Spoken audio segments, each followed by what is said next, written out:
Hola, ¿qué tal? Un saludo a todos los que se conectan a esta edición de Semana Noticias. Hoy estamos con un invitado muy querido por los colombianos, quien ha tenido una posición muy relevante en los debates constitucionales que se vive en el país en los últimos meses. Es el profesor Mauricio Gaona. Profesor, lo saludo desde Bogotá. Muy buenas tardes, Cristina. Muchas gracias por la invitación. Profesor Gaona, en este momento, como pues lo decíamos, hay trascendentales debates constitucionales en medio de una circunstancia, digamos, política, que es unas elecciones que son trascendentales. Y yo quisiera preguntarle cuál es el impacto o cuál pues es la importancia que tendrán estas elecciones políticas en el contexto pues de este debate constitucional que estamos viviendo. Pues las dos son extremadamente relevantes, tanto las del Congreso como las de la Presidencia. Las del Congreso determinan el desarrollo del próximo gobierno, básicamente, que puedan dar respuesta a los retos nacionales e internacionales que se le vienen a Colombia. Y las del presidente son aún más importantes porque es la habilidad para diseñar esas respuestas de manera estratégica y a tiempo para proteger a los colombianos, la economía de Colombia y el futuro de Colombia. Yo básicamente lo concretaría en los riesgos que enfrentará el próximo presidente, riesgos inexorables. ¿De cuáles estamos hablando? Objetivos. De uno de los déficits fiscales más nefastos en la historia de Colombia, que está proyectado entre el 5,6% del Producto Interno Bruto al 7%, incluyendo la totalidad de la deuda pública y de los fondos de estabilidad. Es decir, un déficit fiscal que asfixia los planes futuros de cualquier gobierno, el que sigue y los que siguen. El margen de maniobra va a ser muy, muy difícil para ese gobierno. Entonces tiene que tener los mejores gestores económicos y fiscales de toda su historia. El tema de inteligencia artificial. Ese es un tema que, dado el déficit institucional, educativo, de investigación y tecnológico de Colombia, tiene la capacidad de noquear la economía colombiana y realmente de muchos países en América Latina. Estamos hablando, obviamente, de la inteligencia artificial en el estado de arte que tenemos en este momento y gradualmente cuántica, con una evolución de cada 3 meses, a un ritmo que es sin precedente en un país que no la produce ni hace parte del proceso ni los ciclos productivos de inteligencia artificial. Eso en términos de desempleo va a ser notorio.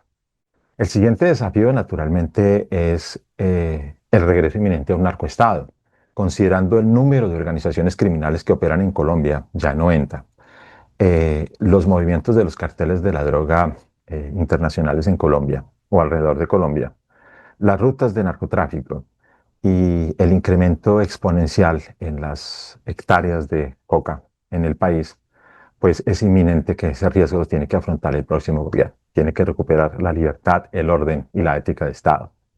Y finalmente, el reto internacional más grande es que estamos enfrentando un cambio del modelo internacional de la posguerra, donde el multilateralismo está cediendo ante la repotencialización militar, económica, doctrinal de países como los Estados Unidos, Japón y China. Eso es un cambio geopolítico global donde el riesgo de guerras a gran escala o recesión económica internacional es latente, pero también donde la voz de países pequeños o medianos de mediana importancia en el contexto internacional pues va a sufrir bastante, como en el caso de Colombia.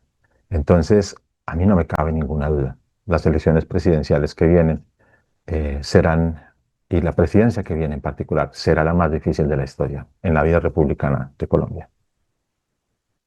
Profesor Gabón, usted me hablaba también de una elección a la que quizás pues no se le ha puesto el foco suficiente debido pues a la pugnacidad pues a todo lo que se juega en esta elección presidencial, que es la elección del Congreso. ¿Por qué es tan importante estas pues elecciones que vamos a vivir el 8 de marzo? Por la disyuntiva que crea con los precedentes constitucionales que hay en este momento. Es decir, el gobierno actual presentó una propuesta formal de reforma constitucional desde el año pasado, luego la retiró y la volvió a presentar en diciembre. Pero el trasfondo de esa propuesta es simplemente algo que se denomina la teoría de la unificación, es decir, que se unifique el poder gradualmente hacia el ejecutivo, un ejecutivo más fuerte, un legislativo más débil. Y esa combinación lleva a un judicial controlado. Entonces usted va a terminar con un poder legislativo de mayoría hacia el presidente, y al controlar ese naturalmente está controlando gradualmente las cortes. En ese sistema, cuando se rompe la separación de poderes públicos, no solamente se está reformando la Constitución, se está reformando el orden constitucional que la soporta, porque la separación de poderes hace parte de ese orden constitucional y ya no estamos ante una democracia, sino ante una dictadura constitucional. Es constitucional porque está en la Constitución, pero la forma como funciona es la de una dictadura. Y ese Congreso importa porque es el que va a tener a cargo esa decisión, porque la propuesta ya está ahí. Y vamos a analizar qué tipo de asamblea constituyente va a ser. Estos cambios donde los gobiernos ven al legislativo como una amenaza, a la oposición como una amenaza, pues no solamente son antidemocráticos, y las experiencias están en todas partes. Le puedo citar el caso de las Filipinas, el caso reciente de Egipto o de Túnez en el 2022, donde se reforman las constituciones para reducir el rol de la oposición y del legislativo a través de maniobras y el poder de nominación de las altas cortes. O casos más cercanos a Colombia como el de Venezuela, donde tenemos esta asamblea constituyente que llega a constituirse en lo que denominamos una asamblea original, es decir, que no reconoce los límites precedentes. Puede destituir, y de hecho lo hizo, cerró el Congreso de la República, que allá se llama Asamblea Nacional Legislativa, siguiendo el modelo francés, despidió a la fiscal general de la Nación, aunque era chavista Luis Ortega, y puede incluso llamar a elecciones o desconocer la presencia del mismo, o la autoridad del mismo presidente. Estas asambleas originales tienen poderes ilimitados y pareciera ser que por el proyecto del gobierno el único poder, hay unos límites muy concretos. Uno que yo puse de ejemplo es el de la protección de los derechos humanos. Pues no necesitamos esa garantía porque de todos nos están en los tratados internacionales suscritos por Colombia. Y no importa que Colombia diga que no existen, siguen existiendo en el derecho internacional público. Entonces, las garantías no son muy grandes si usted mira el proyecto. El riesgo es muy alto y un Congreso que sea controlado por uno u otro partido tomando esa decisión, pues es un riesgo institucional, democrático al ordenamiento y al orden constitucional. No importa quién gane, quiero también decir eso es importante. Siempre se debe garantizar el rol y la participación de la oposición, en cualquier caso. Pero cuando se trata de una asamblea constituyente como la que se está proponiendo en Colombia, por supuesto que el riesgo es grandísimo. Se llama dictadura constitucional. Doctor Gaona, con este proyecto del gobierno de una constituyente, este Congreso pues tendría, como usted mismo señala, unos poderes muchísimo más amplios. Dentro de esos poderes, ¿existe alguna posibilidad o en la teoría, digamos, es viable que un Congreso en el próximo semestre revoque las elecciones presidenciales de mayo? Sí, eso es posible. Tanto que revoque, bueno, cuando son los denominadas constituyentes o digamos que llaman originales, es decir, que desconocen todos los límites anteriores, pues en la práctica lo que terminan haciendo es convocando a elecciones inmediatas, que es una forma de desconocerlas. Y para hacer eso también suelen cerrar los congresos que trabajaban a la par o por debajo de estas asambleas. Entonces este congreso ya no tiene sentido. Recuerden la imagen de los congresistas venezolanos tratando de saltar la reja para que no cerraran la Asamblea Nacional Legislativa por orden de la Asamblea Constituyente.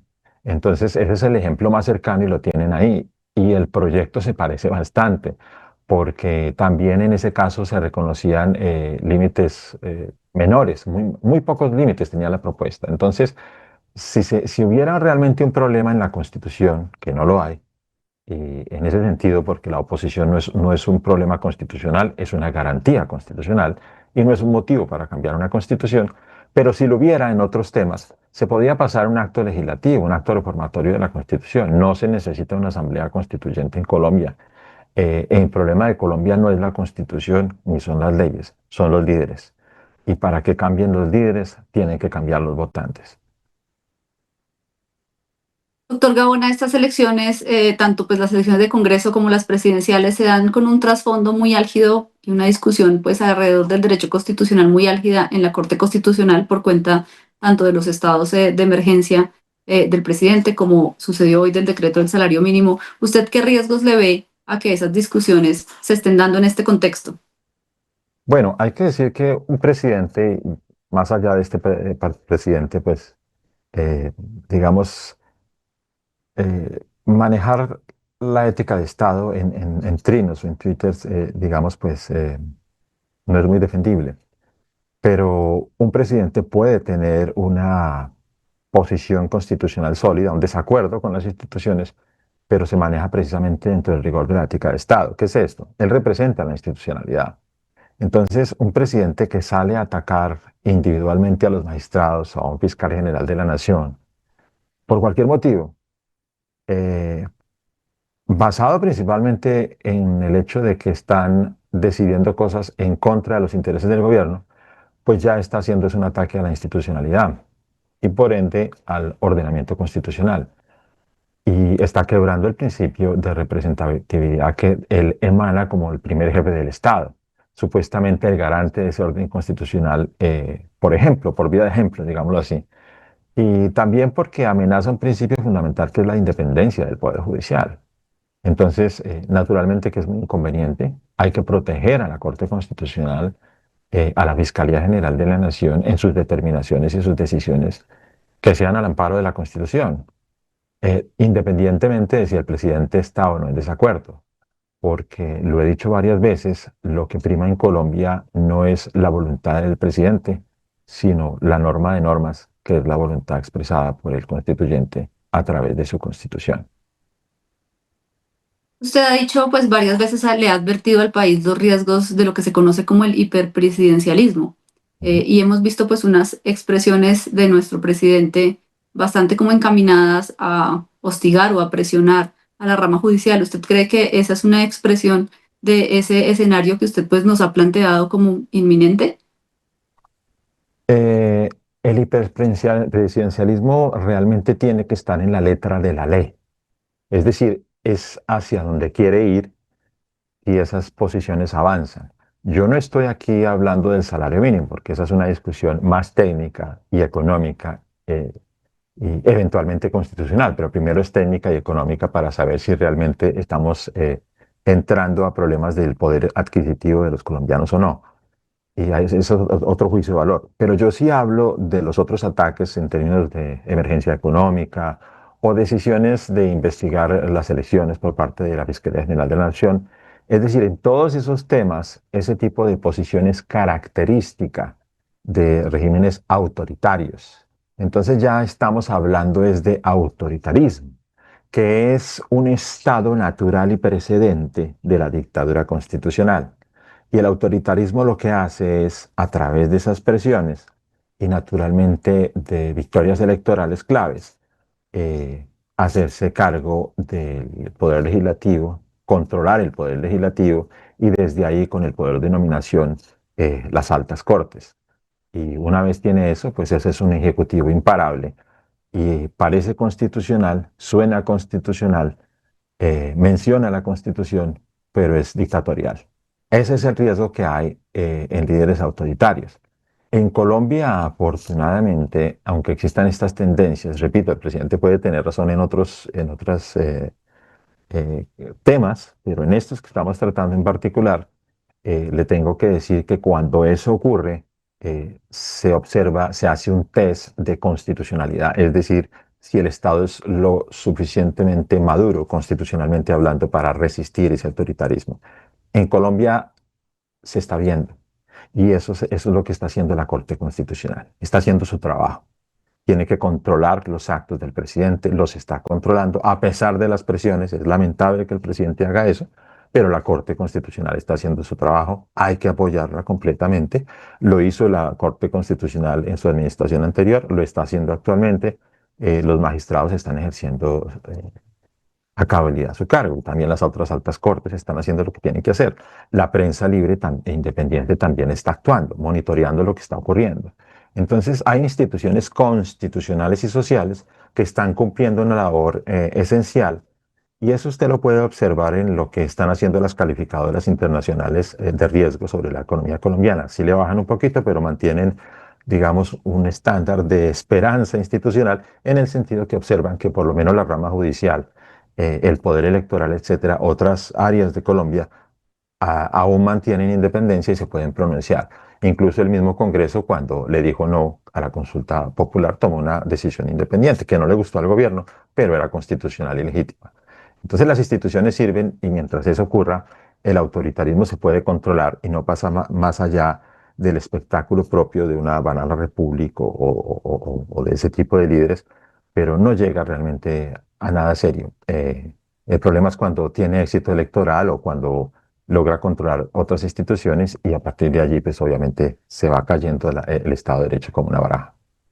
Doctor Gaona, justamente quiero hacerle una última pregunta respecto a esto que usted está explicando y es, ¿cuál es esa línea roja que se tiene que cruzar o cuál es el momento en que dejarían, digamos, de existir estos contrapesos en el Estado y ya estaríamos en un punto, digamos, irreversible hacia que se concrete ese autoritarismo en nuestro ordenamiento jurídico? Básicamente cuando la norma de normas es la voluntad del presidente o del gobierno. Y eso ocurre cuando el presidente comienza a hacer lo que quiere, que la Constitución no lo dejaba hacer, pero que gracias a la influencia que tiene en los otros dos poderes que lo controlan, legislativo y judicial, ahora sí puede hacer. Y no lo estoy diciendo yo. Eso es lo que ocurrió en el caso de Nicaragua para hacer la reelección. Eso también ocurrió, y como lo cité hace muy poco, para reformar la Constitución en Túnez o en Egipto, después de la Revolución Árabe. En Filipinas. Yo le doy diferentes países del Asia Menor o del África o incluso de América Latina para avisorar cómo ha ocurrido. Y naturalmente ya reformas trascendentales de toda la estructura del Estado, como fue el caso de Venezuela, que eso ya es una constituyente. Pero ese caso en particular se ha visto en otros países de Centroamérica también, de África y Asia septentrional, donde el líder en particular busca es imponer su voluntad a través del control gradual de las instituciones. Ese punto se ve cuando las cortes comienzan a decidir ya no en derecho, sino a través de las vías de hecho, es decir, comienzan a aceptar esas presiones políticas y los argumentos jurídicos son indefendibles, pero los produjeron ellos y no hay otra cosa que aceptarlos. Esos argumentos jurídicos no reflejan la letra de la Constitución, la jurisprudencia de las Cortes y sí más los nombramientos de personas cercanas a un gobierno. Repito, eso es lo que ha ocurrido en estos países. Usted observa cómo se reemplazan esas cortes de manera gradual y eventualmente pues las cortes se parecen más a organismos políticos que organismos judiciales. Y ocurre igualmente en los parlamentos que llamamos o congresos de bolsillo. Y esto es un problema de atomización. Cuando no hay una mayoría lo suficientemente importante para tener una oposición seria, o hay solamente un par de minorías importantes y el resto son partidos pequeños o candidatos individuales, pues en ese contexto, y esa es una de las preocupaciones en las elecciones del Congreso que viene, los gobiernos, si son obviamente autoritarios, tienen más margen de maniobra para presionar voto a voto y lograr concesiones con lo que se conoce en Colombia como la mermelada, contratos, nombramientos, etcétera. Y de esa manera termina controlando el Congreso. Y una vez controla el Congreso, de nuevo a través de la nominación, termina controlando las cortes y los organismos de control. En ese momento, tal vez cuando se controla el Congreso de esa manera, y una vez se surten los reemplazos a través de los organismos que lo vigilan y controlan, pues ese es el punto irreversible. Ellos siguen hablando de la ley, porque yo lo he dicho, el democratic blending, que es mi tesis, o la amalgama democrática, básicamente es que las dictaduras del siglo XXI, por lo menos en América Latina, son el reflejo de procesos de ingeniería política que utilizan la constitución, que camuflan el proyecto autoritario con la norma constitucional, sin llegar realmente a utilizar la fuerza, como no sea necesario al final cuando ya la gente se da cuenta y sale a protestar y ya no hay mucho que hacer. Pero no son el tipo de dictadura militar que conocimos en el siglo XX, donde era un golpe de Estado, donde básicamente había una violencia y una situación de hecho y era lo que llevaba al cambio de gobierno. No estos procesos de reforma constitucional disfrazada. Doctor Gaona, le agradezco mucho por su tiempo, por haber estado acá con nosotros en semana nuevamente para poner en contexto una discusión tan importante y con tanta trascendencia de cara a este proceso electoral que está viviendo Colombia. Con mucho gusto, espero que les sea útil y un saludo a sus televidentes y oyentes a la distancia. Muchas gracias. A todos ustedes sigan conectados a todo el cubrimiento de Semana Noticias y los invitamos a conectarse también a esta entrevista de la versión que estará circulando en esta edición impresa de la revista Semana de este fin de semana.